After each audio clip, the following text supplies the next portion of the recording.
2007. Je suis un fan de Pokémon, je joue à Pokémon, je rêve de Pokémon et je respire Pokémon. Pour un enfant de 6 ans, il ne fallait pas plus pour être le plus heureux du monde. Mais mon père a eu l'idée de télécharger la série Digimon Adventure et de me le faire découvrir.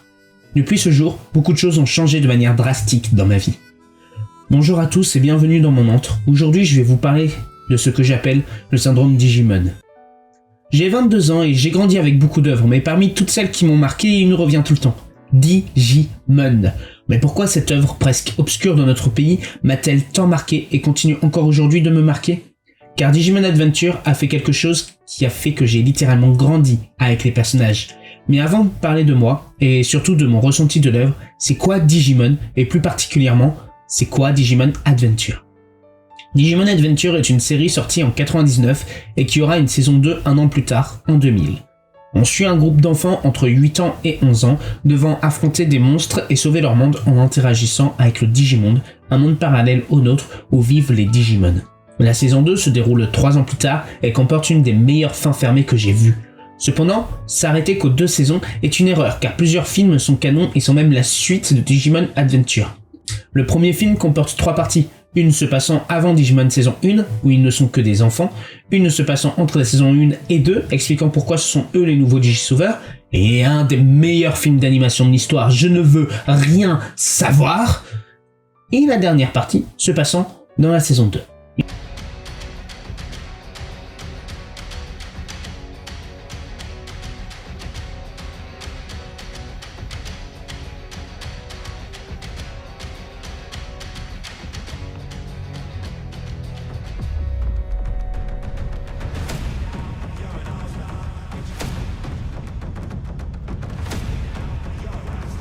Et enfin, nous avons les Adventure Tribe qui sont 6 films se passant environ encore 3 ans après la saison 2.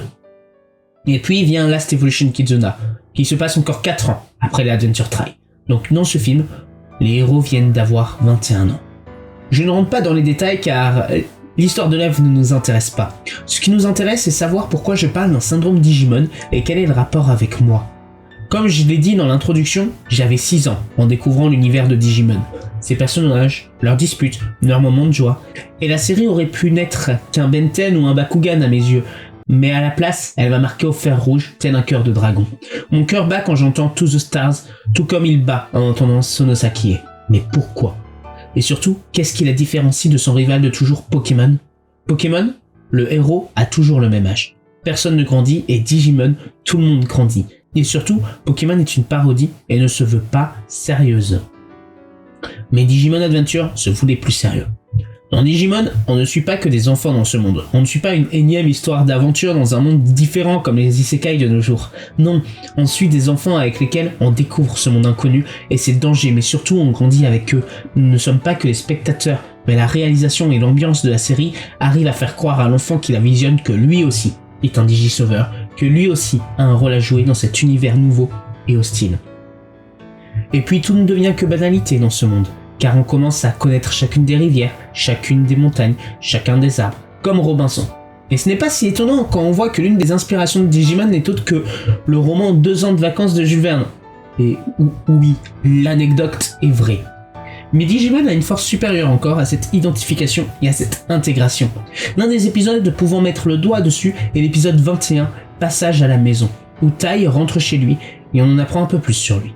Déjà, un petit peu avant, on voit un Tai plus sûr de lui aider à motiver le lui enfant à faire du vélo en se donnant du courage. Dans l'épisode 29, les héros sont de retour chez eux. Ils doivent affronter les ténèbres et trouver le 8e Digisauveur. Puis vient l'épisode 37, où Wizardmon se sacrifie. Un petit peu avant, on perdait Pumpkinmon et Gotsumon, mais là, il s'agissait d'un être malade et souffrant, qu'on apprend qu'il était prêt à tout pour son ami. La mort, la vraie, sous les yeux d'un enfant de 7 ans. Est-ce que ça va, Gatomon ? Tu m'as sauvé. Je regrette. Mais pourquoi ? Parce que c'est moi qui t'ai entraîné dans cette histoire. Ne t'en veux pas. Je ne regrette vraiment rien. Si je ne t'avais pas rencontré, ma vie n'aurait eu aucun sens. Je suis heureux qu'on ait pu être aussi bons amis. Oh, c'est pareil pour moi. Merci, Gatomon. Merci pour tout. Wizardmon, ça va aller. Allez, réponds-moi. Il faut retourner dans le Digimonde où des monstres détruisent les mondes. Dans l'épisode 40, on revoit Piximon, Sukamon et Shumon, qui malheureusement se sacrifient pour leurs amis. Juste après, Wamon, qui avait aidé les Digisauveurs dans le passé, s'éteint aussi. Les épisodes 44 et 45 montrent un Matt se remettant en question. Pourquoi tout le monde progresse et pas lui ? Et Mimi en a marre de voir tant d'amis disparaître. Elle prend la fuite, au point de soigner un ancien antagoniste. L'épisode d'après, mais dans l'épisode 47, un ancien allié se sacrifie pour elle.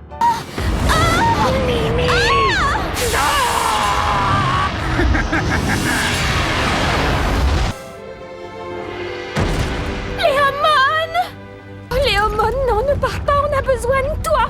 Vous ne devez pas vous en faire. En partant maintenant, je vais me régénérer pour renaître un jour. Mais... Ogremon, je suis vraiment désolé. On n'a plus assez de temps pour discuter de tout ça. Mais on se retrouvera, ça je te le promets. Tu es un adversaire valeureux.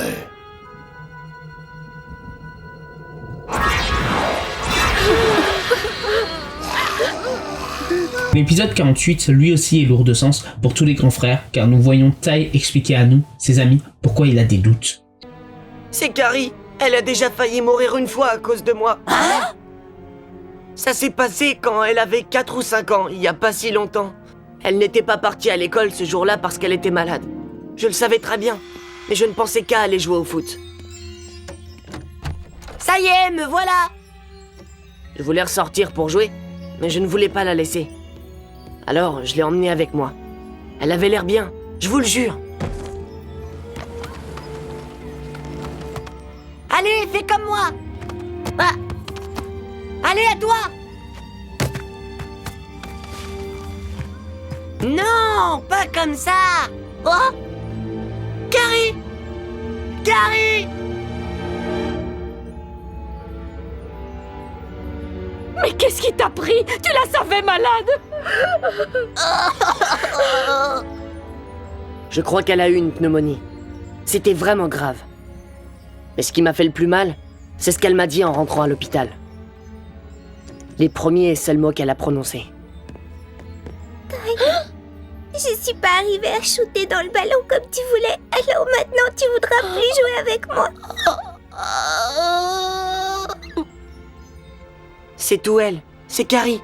Il lui arrive jamais de penser à elle. Et peu importe si elle est malade ou si elle a des problèmes, elle s'inquiète d'abord pour les autres. Elle serait en forme, elle serait pas malade si je ne l'avais pas emmenée avec moi. Mais elle est venue parce qu'elle savait qu'on avait besoin d'elle. Elle ne pense jamais à ce qu'elle voudrait. Non, elle ne le fait jamais. Je pense qu'elle t'aime. Elle est petite. Je suis son grand frère et je devrais la surveiller et la protéger et faire ce qu'il y a de mieux pour elle. Oh! Et j'en suis pas capable. Et je pourrais continuer, mais nous allons garder principalement les épisodes 21, 37, 47 et 48, car dans ces épisodes, il y a une partie, ce fameux syndrome Digimon. L'épisode 21 montre les conséquences de nos actes, et surtout que les deux mondes sont liés. Le fameux épisode où Tai s'apprend à lui-même à faire du vélo a un rapport lié à celui-là, car quand on y pense, on se rappelle tous, au fond de nous, de notre première fois à vélo. Cette fois où, enfin libérés de ces chaînes, que sont les petites roues, nous font sentir comme des grands, et nous donnent du courage. Tiens, courage. Quelque chose que l'on doit garder pour plus tard. L'épisode 37 permet à Kairi d'accéder à la lumière de la vérité en voyant ce que les gens sont capables de faire pour elle, car on parle quand même de personnes se sacrifiant pour elle. Enfin, les doubles épisodes 47 et 48 montrent une amitié mise à rude épreuve, Mimi faire preuve d'une grande sincérité et Joe devant montrer ses responsabilités. Et puis Teka doit faire preuve d'espoir pour que tout le monde revienne, et Tai doit faire preuve de courage pour redonner la lumière à sa sœur. Je termine sur la saison 1 avec le fait de la mort de l'innocence, la mort d'une recherche d'identité avec la disparition de l'antagoniste Puppetmon, faisant tout pour avoir des amis. Un antagoniste sans amis qui veut juste s'amuser, mais qui ne sait pas comment l'exprimer et qui donc en devient dangereux. Sa mort a un côté assez insistant, car c'est un des 4 piliers et surtout un des plus meurtriers, donc le voir mourir met un terme à une partie des massacres commis. Je pense qu'on a mis le doigt sur le syndrome Digimon. Les enfants s'amusent, mais doivent être confrontés aux dures lois de la vie telles que la mort, la maladie ou le fait qu'on ne peut être aimé de tout le monde. Mais la saison 2, les trails et Last Evolution dans tout ça, la saison 2 est un passage de flambeau, donc on retrouve les mêmes concepts, mais nous avons un personnage intéressant, se nommant Black War Greymon. Il s'agit d'une création d'un autre Digimon, du coup il n'existe pas. Voilà sa quête à lui, trouver un sens à sa vie et faire en sorte de trouver une identité qui lui sera propre et ira jusqu'à mourir pour ça. On a aussi le grand antagoniste qui meurt en ayant enfin accompli son rêve lorsqu'il rend son dernier souffle, ou encore ce rapport à notre monde et le monde digital qui est encore plus traité. Et puis viennent les Adventure Tribe. Les Digisauveurs ont la quinzaine passée et commencent à avoir une vie plus adulte et active. Les études et le travail sont des éléments de nos vies, mais cela casse une partie de la candeur de l'enfance. Les Digimon s'affaiblissent donc et vient Last Evolution Kizuna. Depuis le début, je parle de courage, d'amitié, de lumière et j'en passe, car chacun de ces mots appartiennent à l'un des enfants. Et dans chacun des Digisauveurs, il y a tous les stades de son Digimon. Puis vient l'acceptation. Il faut finir d'être un enfant et enfin s'assumer en tant qu'adulte. Oublier ses rêves, mais ne pas oublier d'où l'on vient. Et Last Evolution nous le montre avec ce final déchirant. Dans ce film, on nous explique que les Digisauveurs ont leur potentiel qui part. Quand ils étaient enfants, ils n'avaient pas l'avenir décrit et donc un potentiel presque infini. Ils pouvaient rêver, imaginer, explorer. Maintenant, ils sont à la fac, certains ont un métier ou dans de grandes études faisant que le chemin vers l'avenir infini se restreint et fait qu'ils ont maintenant des projets professionnels. Ils perdent leur pureté, leur innocence, leur enfance. Et s'ils deviennent adultes, les Digimon meurent. Comme nous fait comprendre le plan où Sora regarde son Digivice, brisé. Elle n'est pas aux côtés des autres Digisauveurs lors du combat final car Biyomon n'est plus. Et le combat final de ce film montre une nouvelle forme de Agumon et de Gabumon, celle de l'acceptation. La mort est la fin d'une ère, et là, s'ils redigivolvent, c'est fini, mais il le faut. Il faut tourner la page, ils regardent le ciel, demandent ce qu'ils peuvent faire le lendemain. Le papillon, symbole de l'âme, s'envole. Les Digivice sont cassés, les Digimon plus là, c'est fini. Plus de retour en arrière, plus de scénarium. Ce sont des adultes et plus des Digisauveurs. Ce passage est fort et montre l'impact de l'évolution qu'on a et l'impact de nos actes et de ce qui nous a forgés. J'avais 19 ans quand j'ai vu cette fin et j'avais de gros problèmes de famille et je perdais tous mes repères. J'ai perdu l'innocence de l'enfant car je devais subvenir à mes besoins par moi-même et me comporter comme un adulte. J'avais 19 ans quand Agumon et Gabumon nous ont quittés et j'étais encore dans le deuil du décès de ma grand-mère avec qui j'avais partagé ma passion pour Digimon. Donc oui, c'est ça le syndrome Digimon. Montrer l'évolution de la vie et faire grandir l'enfant en même temps que les héros de l'histoire, car l'enfant est lui aussi un héros. Oui, celui de son histoire. Et pour cela, il doit avoir le courage d'affronter la réalité, tout en gardant une part de lumière et d'espoir sur ce monde. On doit certes être entouré par l'amitié et par l'amour, mais on ne doit pas oublier ses responsabilités, car rien ne sera plus sincère que la connaissance de nos erreurs. Et c'est le message de Digimon, c'est le syndrome Digimon.